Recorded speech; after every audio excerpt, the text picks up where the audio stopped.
ఇక smart ration కార్డులపై CM మంత్రుల ఫోటోలు ఎందుకని కేంద్ర మంత్రి బండి సంజయ్ ప్రశ్నించారు.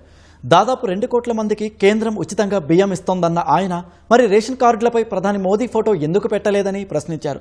తుమ్మితే ఊడిపోయే ప్రభుత్వం కాంగ్రెస్ది అని ఎద్దేవా చేశారు. ప్రభుత్వం మారితే స్మార్ట్ కార్డులు నిరుపయోగమవుతాయని అన్నారు. కర్ణాటకలో సిద్దిరామయ్య హయాంలో 100 కోట్లతో తయారు చేసిన స్మార్ట్ కార్డులన్నీ నిరుపయోగమయ్యాయని గుర్తు చేశారు. రాష్ట్రంలో 57 లక్షల కార్డుదారులకు దాదాపు 2 కోట్ల మంది ఉచితంగా బియ్యం మోదీ ప్రభుత్వం ఇస్తోందన్నారు. కేంద్రం ఇచ్చే బియ్యం మీకు అవసరం లేదా అని బండి సంజయ్ ప్రశ్నించారు. దమ్ముంటే మోదీ ఇస్తున్న బియ్యం అవసరం లేదని కేంద్రానికి లేఖ రాసే దమ్ముందా అని సవాల్ విసిరారు. ఈ స్మార్ట్ కార్డు దేనికోసం దానికి 600 ప్రింటింగ్కి 600 కోట్లు ఖర్చు పెడుతున్నారు.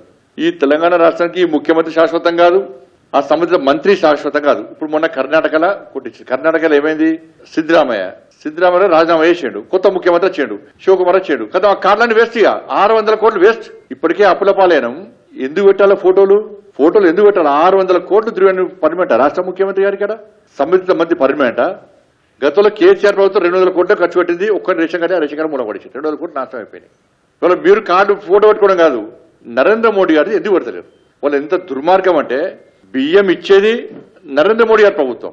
ఈ తెలంగాణ రాష్ట్రంలో 57 లక్షల మంది, 57 లక్షల కుటుంబాలకు రేషన్ కార్డులకు నరేంద్ర మోడీ ప్రభుత్వం ఇలా బియ్యం ఇస్తున్నది. ఇచ్చేది నరేంద్ర మోడీ గారు, పైసలు ఇచ్చేది నరేంద్ర మోడీ గారు, బియ్యం ఇచ్చేది నరేంద్ర మోడీ గారు. ఇవాళ మీరు ఫోటోలు మీరు పెట్టుకుంటారా? ఏ అధికారం ఉంది మీకు?